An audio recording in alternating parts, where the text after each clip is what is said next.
Good day to you all. Welcome to the 11th lecture of Merity Compass online lecture series. Today we'll find the coefficient. Let's begin. Before starting the numericals, let's do some recap. What is coefficient? If all the magnetic forces which cause the deviation to change in the same manner are grouped together, then the resulting maximum deviation caused by those forces is called a coefficient, right?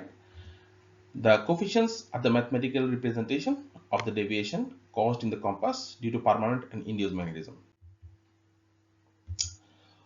We already know that in a vessel, when the vessel is upright, there are basically 5 types of coefficients. But in the normal shape, conventional shape, we'll have B, C, D coefficient, and A and E will be present if there is an expressional vessel like car carrier, like aircraft carrier or heavy lift vessel. On those vessels, you may find A or E, right? And we already know that when we have got coefficient A, that the cause of coefficient A is the unsymmetrical HSI near the compass position, and for coefficient A will not have any kind of curve. It will provide as a single straight line. That means it will give same deviation in all heading. Whereas coefficient B is due to P force and particles of iron forward or above the compass induced by jet, and coefficient B varies as sine compass course. Coefficient C is due to Q force and adverseship HSI induced by jet, and it varies as cos compass course. Coefficient D, fore and aft horizontal soft iron and adverseship horizontal soft iron, and it varies as sine 2 compass course. And coefficient E is due to unsymmetrical HSI near the compass position, and it follows cos 2 theta curve. Right now, let us find the value of the coefficient. So if the coefficients are known, it will be possible to find the deviation on any heading. More importantly, it will enable compass adjuster to correct the compass to eliminate the deviation, right?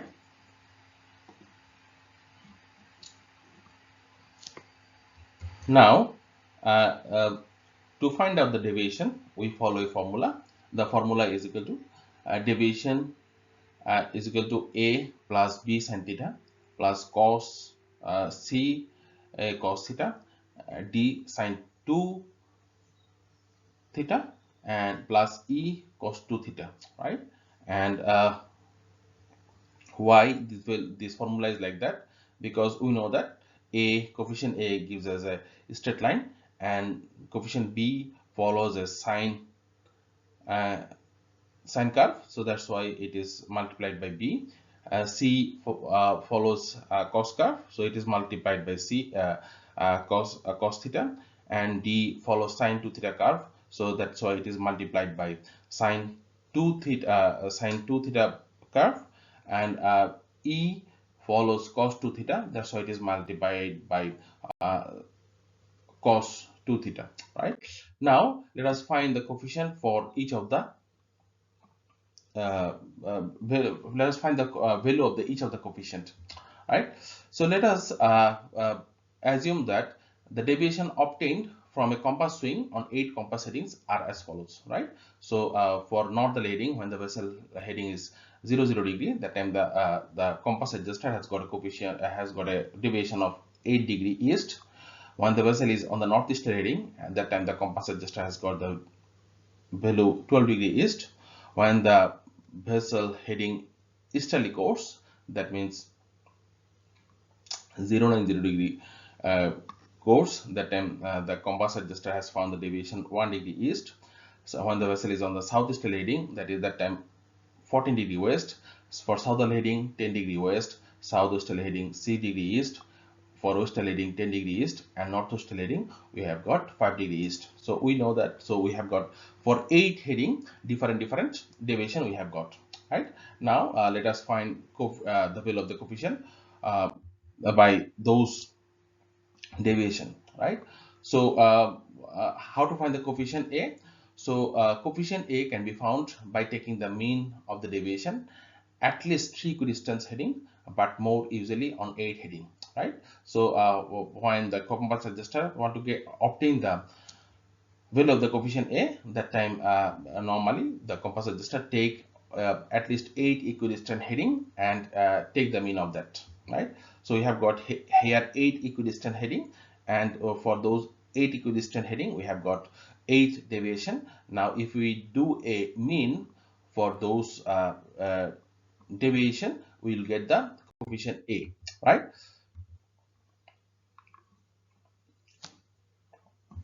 Right. So in this line we can see that we have got for 0 degree, 8 degree east course, and for all other heading we have got different deviation, and now we have added those all the deviation, and then finally we just need to divide it by 8. Why 8? Because we have got 8 heading here, right? So now what we will do, we'll take all the stellar deviation in one side and stellar deviation in one side, right? In this case, for as we have got 8 degree east, 12 degree east, 1 degree east, 6 degree east, 10 degree east, 5 degree east, we have taken all the stellar deviation in one side and we have added those deviation, and we have got 42 degree east, and then we have got 14 degree west, 10 degree west.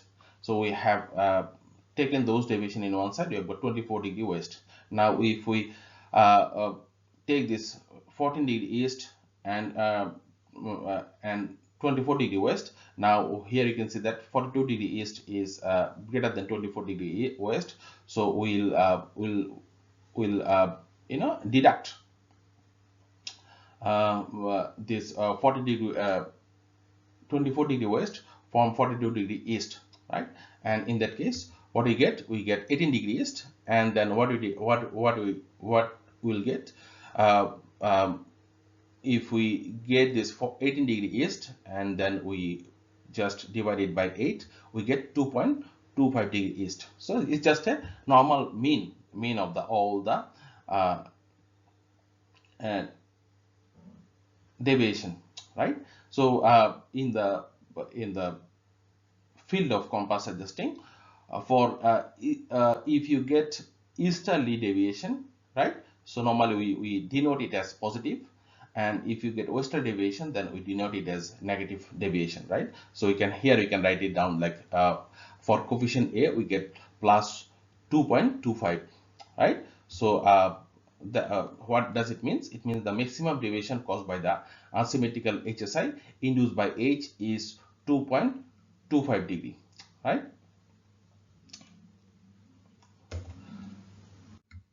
Now let us find the coefficient B.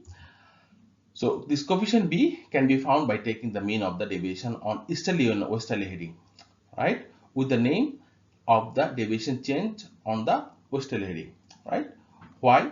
Because why easterly and westerly heading? Because coefficient B follows the sine theta curve.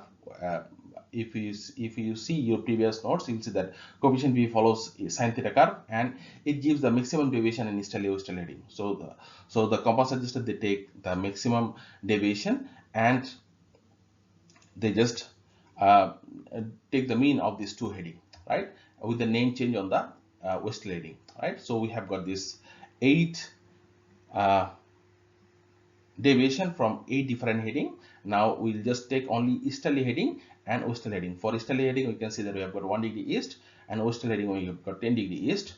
Now we have taken for easterly heading 1 degree east, and for westerly heading we have got 10 degree east. As we know that to get the coefficient B, we need to change the name of the deviation on the westerly heading. That's why we have changed the name of the deviation on the westerly heading, and I have put it on the brackets to make it more clear, right? So 1 degree east plus 10 degree west, right? So what we'll get? We'll get and we need to divide it by 2. So now we're getting 9 degree west, and if we divide it by 2, we get it 4.5 degree west. So we know that we can denote it as negative value, because our coefficient B is west, so you can write it down like minus 4.5, right? So what does it mean? It means maximum deviation caused by the ship's P force and VSI induced by Z is 4.5, right? Why? Because this coefficient B is due to ship's P force and VSI induced by Z. Let us see how to find the coefficient C. Coefficient C can be found by taking the mean of the deviation on northerly and southerly heading with the name of the deviation changed on the southerly heading. Why you have taken northerly and southerly heading? Because coefficient C follows the cos theta curve, and we know that when the deviation follows the cos theta curve, that time in the northerly and southerly heading you will get the maximum deviation, right? And here same for the same sheet, we have got for northerly heading 8 degree east, and southerly heading we have got 10 degree west. So we just need to take these two heading and we have to name the opposite on the southerly heading, right? So in that case it will be 10 degree east and 8 degree east. So like that. So coefficient C 8 degree east plus 10 degree east. Here you see I have changed the name for southerly heading, and I have put it in the bracket, right? And I have divided it by 2. So we have got 18 degree east divided by 2. Finally we get 9 degree east, and we can write it down plus 9, right? So we can tell that the maximum deviation caused by the ship's Q force is 9 degree east. Coefficient D can be found by taking the mean of the deviation on northeasterly, southeasterly, southwesterly, and northwesterly heading with the name of the deviation changed on the southeasterly and northwesterly heading, right? So why you have taken this quadrantal heading, northeasterly, southeasterly, southwesterly, and northwesterly heading? Because coefficient D follows sine 2 theta curve, and it gives the maximum value of the deviation on northeasterly, southeasterly, southwesterly, and northwesterly heading, right? So we have to take this northeasterly heading, southeasterly heading, southwesterly heading, and northwesterly heading, and when you have taken the mean of that time what we need to do, we need to change the name of this southwesterly and northwesterly heading, right? So what southeasterly and northwesterly heading, right? So what we have done, so here we have taken for northeasterly 12 degree east, for southeasterly we have taken 14 degree west. As we know that for the southeasterly heading we have to change the name of the deviation, that's why we have changed the name of the deviation here. It become east. Then we have taken southeasterly heading 6 degree east, and for northwesterly heading we have taken 5 degree east, and we have changed the name, and finally I've got 5 degree west, right? So we have taken all that, and here you can see that we have got 3 deviation on the easterly side and 1 deviation on the westerly side. So we just need to do the normal math, put all the easterly deviation in one side and westerly deviation in one side, then finally deduct it from one another, right? And once we have deducted from one another, we have got 27 degree east, and we divide it by 4, finally we get 6.75 degree east. What does it mean? It means that the maximum deviation caused by the ship's fore and aft HSI, it is not HIS, it is HSI, right? The horizontal subterranean. Here, automatically the grammarly it has taken that HIS, right? It will be HSI, horizontal subterranean, right? And other ship HSI and is 6.75 degree east, right? Now, how to find the coefficient E? Coefficient E can be found by taking the mean of the deviation on easterly, northerly, easterly, southerly, and westerly heading with the name of the deviation change on the easterly and westerly heading. Why you have taken these 4 northeasterly, northerly, easterly, southerly, and westerly heading? Because coefficient E follows cos 2 theta curve, and you'll find that coefficient E will give the maximum the vessel as the coefficient E follows the cos 2 theta curve. It will give maximum deviation on northerly, easterly, southerly, and westerly heading, right? So that's why we have taken this, and so here we need to take that northerly heading, easterly heading, southerly heading, and westerly heading, right? So we have taken all this heading and we have changed the name on the easterly heading and westerly heading, right? So for northerly heading we have got 8 degree east, For easterly heading, we've got 1 degree east, but we have changed the name, 1 degree west. Then we have southerly, we have got southerly heading 10 degree west. Then on the westerly heading, we have got 10 degree east, but as we are taking the mean, we have changed the name. It become 10 degree west, right? Now we will take all the westerly heading on one side. So if we take all the westerly heading on one side, it will be 21 degree west, and we have to deduct 8 degree east from 21 degree west. So what we'll get, we'll get 13 degree west, and then we have to divide it by 4, right? And we get 3.25 degree west, or we can tell it minus 3.25. What does it mean? It means the maximum deviation caused by the unsymmetrical horizontal soft iron induced by H is 3.25 degree west, right? So that's how actually you do the numericals in the exam, especially in the NAVAID exam. Once you go for class 2 exam anywhere in the world, UK, Australia, Bangladesh, India, here you'll get this numerical. I hope you find it now easy to do that, and after in the later classes, I'll give you some example of those numericals. You just practice it in your own time. Thank you very much. See you in the next class.